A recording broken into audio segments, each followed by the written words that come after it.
Marami na ho ang sumasawsaw sa usapin nitong di umano'y fake na affidavit ng surprise witness na si Orly Gutesa.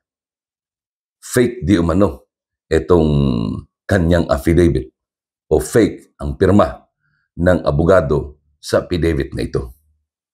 Paano ba nangyari yun?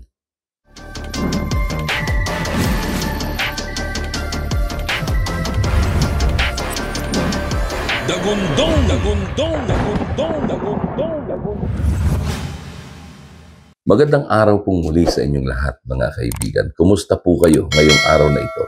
Aba ay talaga naman ho, sa ikalawang pagkakataon atin po muling pag-usapan at maaaring magkaroon pa ito ng ikatlong pagkakataon sapagkat muli nakikisawsaw na naman ang marami dito sa usapin ng di umano ay fake na affidavit nitong si Orly Gutesa. So, nais po nating bigyan ng pansin, again, sa ikalawang pagkakataon, dahil ang sinasabi ho dito ay kanilang napatunayan na fake ang pirma ng abogado. At hindi yun ang pirma noong di mo na abogadong nag-oath na pinanumpaan tungkol dito sa affidavit o sinumpaang salaysay na ito ni Gutesa. Maaari ito'y madugtungan pa sapagkat iniisip natin na magsama tayo ng kahit na maikling panayam sa isang abogado hinggil sa bagay na ito. Sapagkat tayo naman ay nagbibigay lamang ng ating mga kuro-kuro at saka opinyon na sa palagay ko ay kailangan dahil mukhang tayo ay pilit na inililigaw at pilit na inilalayo ang usapin ng flood control projects issue doon sa mga taong tunay na dapat maparusahan.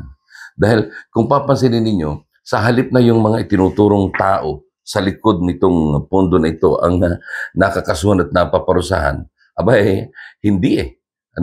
Lalo silang unti-unti silang inilalayo dito sa usapin na ito. Kaya again, paano baga sa ikalawang pagkakataon? Kadalasan ho, kapag tayo ay gumagawa o pagkailangan ho natin ng affidavit, kahit na legal documents na kailangan hong ipanotaryo. So, affidavit kasi is sworn statement. At para yan ho ay maging legally binded at maging isang legal na sinumpa ang salaysay at magamit, ay kailangan hong yan ay notarized o notaryado. Ang nagnonotaryo ho niya, siyempre dapat ay abogado. Hindi po baga?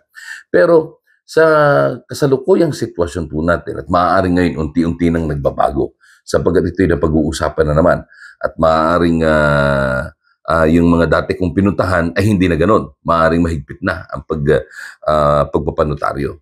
Kasi kamakailan lamang sinisilip nila yung di umano'y peke itong affidavit na ito. Pero peke nga baga? Kasi kung hindi ako nagkakamali, sa panahon ako'y nangangailangan ng kailangan kong magpanotaryo ng isang dokumento. For example, last election, may ilang mga dokumento kaming kailangan isumite sa COMELEC sapagkat yung aking kaibigan ay kumandidatong congressman doon sa Mindanao. Di ba? So may mga dokumento na kailangan inotarized bago ipadala doon sa Commission on Elections. Okay. Now, sa sitwasyon po na ito, ganito ang nangyari o mangyayari.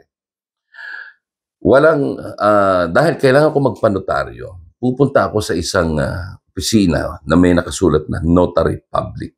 Ayan. Diyan sa notary public na yan, ang madadatnan mo dyan, yung mga staff ng abogado na nagnonotaryo. Di ba? So, para ito ay maging legal, so kailangan nila itong pirmahan, lagyan ng docket number, at pagkatapos kukuha sila ng isang kopya. Para sa tingin ko, ay ma-review para ano't ano man, ay makita nila na, galing naman talaga sa akin yan eh. Di ba ga? So pag nagkaipitan ng ganon, okay. Now, ang bayad ng bawat dokumento ay 200 nung ako'y nagpanotaryo. Malapit lang, malapit lang. Pero ang sinasabi natin din ay papaano yan? Yung kay Gutesa ay maaaring ganito rin ang sitwasyon. Halimbawa na lang, Dahil ang nagrekomenda o nagpakilala kay Senator Marcoleta kay Guteza ay itong si dating party list representative Mike Defensor, aba, edi natural itong mga tao na ito, naiintindihan nila ang kanilang gagawin. So sa madaling sabi, dahil yan naman ho ay naging kalakaran na, ano ha? So dahil kailangan na ito'y notarized, ay maaaring malapit sa kanilang lugar ay meron isang notaryo publiko. Mayroon dong isang opisina ng nakalagay notary public. Yeah. So ang gagawin mo ay gagawa ka ng isang salaysay at pagkatapos ay sa dulo ito ilalagdaan mo. Sinumpaan, inilalagay ko bilang katunayan na inilalagay ko ang aking lagda at pangalan at lagda, ang aking pangalan at lagda dito sa dokumento na ito. Yan. Pipirmahan mo ngayon. Tapos meron dong subscription ng notary. Pagkatapos doon, pipila pa naman yun ng notaryo, yung subscription doon. Lalagay doon yung pangalan ng notaryo, anong abogado, lalagay ng docket number, page number, kung ano man, kung ano pang mga kailangan. At pagkatapos, kukuha sila ng isang kopya. Yan. Para meron silang file. Ano ta naman, ay meron silang mabubuklat, just in case. Para lang sa ganun, ay di, makita na talagang ito naman ho ay nagpanotaryo sa akin. Yan. Kaya lang ho, ay maaaring nung panahon na yun, ay dahil yan na nga ikalakaran, dinala yung sworn statement o yung dinala yung hindi pa sworn. Kasi ay hindi pa nanonotaryo. So dinala yung papel doon sa notary public, sa opisina doon. Pagkatapos ay usually sila na nagre-recopy kasi pagka usually dadala ka ng isa. Hindi mo naman alam kung ilan ang kailangan. So, panonotaryo mo yan. Ito ngayon, bla bla bla bla bla. So, ilang kopya ang kailangan? Yan na rin kopya. Ganyan. At isa sa notaryo. So, yan ay lalagyan ng pangalan ng abogado, may rubber stamp. Pagkatapos ay itatatak doon yung may mga pipilapan na docket number, etc. Yan. At pagkatapos, pipirmahan yun. And then, lalagyan ng dry seal. Yung tatak, na pag sinalat mo yung papel, ay merong marka. Yan. Okay. So, again, yan ho ay nangyayari.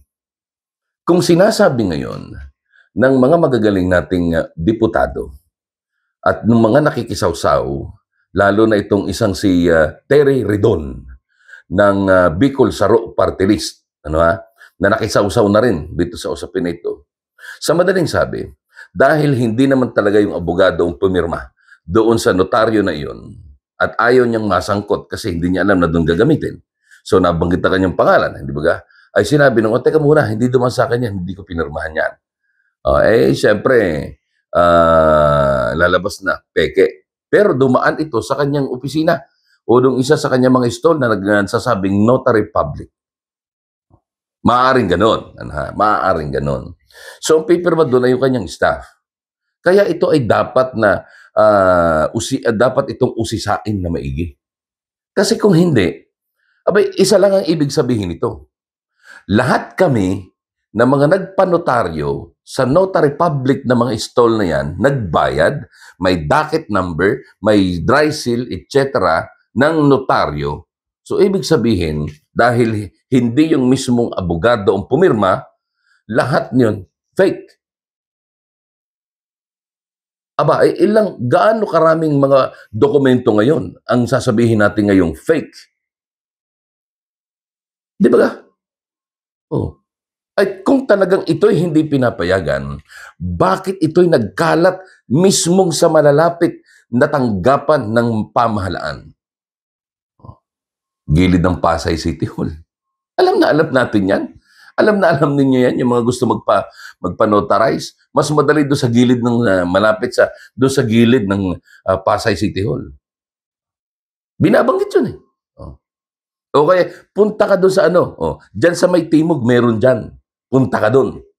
Ay, hanapin mo, medyo mahaba-haba yung timog. May notary public dyan. Meron dyang opisina ng notary public. Pwede ka magpanotary doon.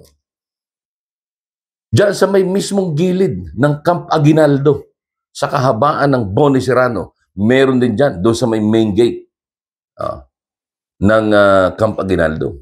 Meron dyan, notaryo publiko. pero hindi abogado. Obvious naman eh. Kasi una, hindi alam nung kulang sa etiketa yung tao doon sa opisina eh. Hindi ba ga? Kulang sa etiketa, hindi marunong makitao, hindi marunong makibagay. Eh alam naman natin kapag ang mga staff na ganyan, sa halip na, di ba?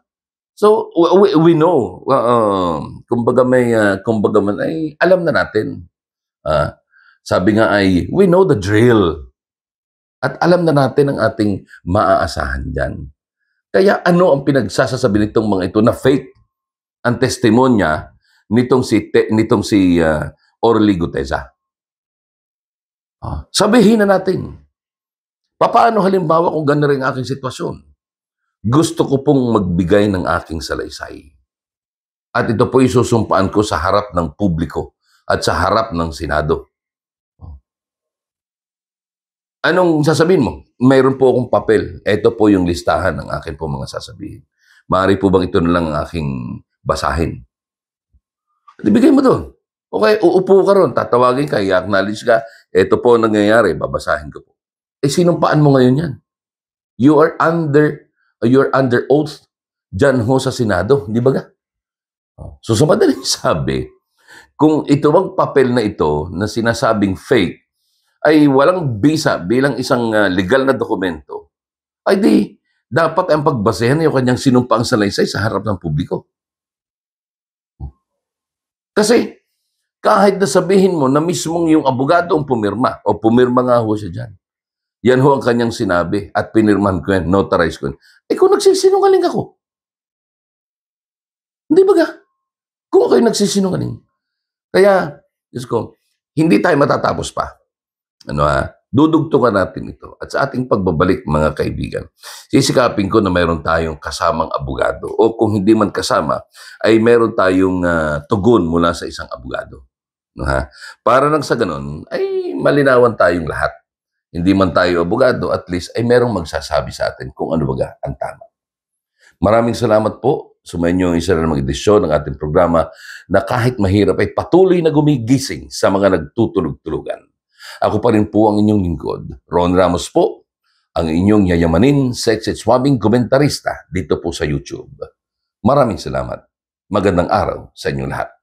Tuloy tayo sa panggigising sa pamamagitan ng ingay ng Dagundong.